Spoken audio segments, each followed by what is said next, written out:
भारत के भविष्य के लिए संविधान के स्पिरिट से प्रेरित होकर के मैं आज इस सदन के पवित्र मंच से 11 संकल्प सदन के सामने रखना चाहता हूं। पहला संकल्प है, चाहे नागरिक हो या सरकार हो, सभी अपने कर्तव्यों का पालन करें।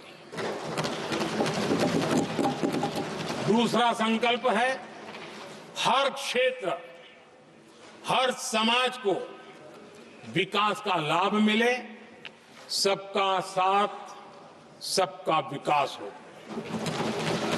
तीसरा संकल्प है, भ्रष्टाचार के प्रति जीरो टॉलरेंस हो। भ्रष्टाचारी की सामाजिक स्वीकार्यता न हो। भ्रष्टाचारी की सामाजिक स्वीकार्यता न हो। चौथा संकल्प है, देश के कानून, देश के नियम, देश की परंपराओं के पालन में देश के नागरिकों को गर्व होना चाहिए, गर्व का भाव हो। पांचवा संकल्प, गुलामी की मानसिकता से मुक्ति हो, देश की विरासत पर गर्व हो। छठा संकल्प, देश की राजनीति को परिवारवाद से मुक्ति मिले। सातवां संकल्प, संविधान का सम्मान हो। राजनीतिक स्वार्थ के लिए संविधान को हथियार न बनाया जाए।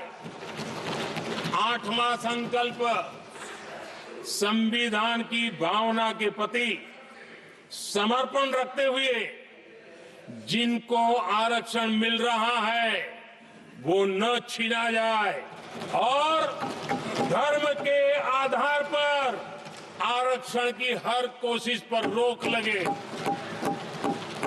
नौवां संकल्प, विमेन लेड डेवलपमेंट में भारत दुनिया के लिए मिसाल बने। 10वां संकल्प, राज्य के विकास से राष्ट्र का विकास, ये हमारा विकास का मंत्र हो।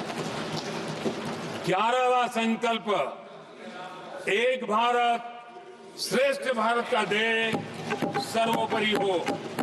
आदरणीय सभापति जी, इसी संकल्प के साथ हम सब मिलकर के अगर हम आगे बढ़ते हैं तो संविधान की जो निहित भावना है, वी द पीपल, सबका प्रयास, हम इसी मंत्र को लेकर के आगे चले और विकसित भारत का सपना इस सदन में बैठे हुए सबका तो होना ही चाहिए। 140 करोड़ देशवासियों का सपना जब बन जाता है और संकल्प लेकर के जब देश चल पड़ता है तो इच्छित परिणाम लेकर के रहता है। मेरा 140 करोड़ देशवासियों के प्रति मेरी अपार श्रद्धा रही है।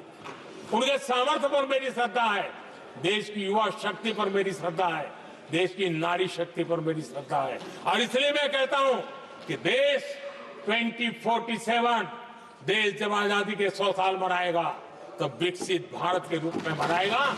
इस संकल्प के साथ आगे बढ़े। मैं फिर एक बार इस महान पवित्र कार्य को आगे बढ़ाने के लिए सबको शुभकामनाएं देता हूं और मैं आदरणीय सभापति जी, आपने समय बढ़ाया, इसके लिए मैं आपका बहुत बहुत आभार व्यक्त करता हूं। बहुत बहुत धन्यवाद।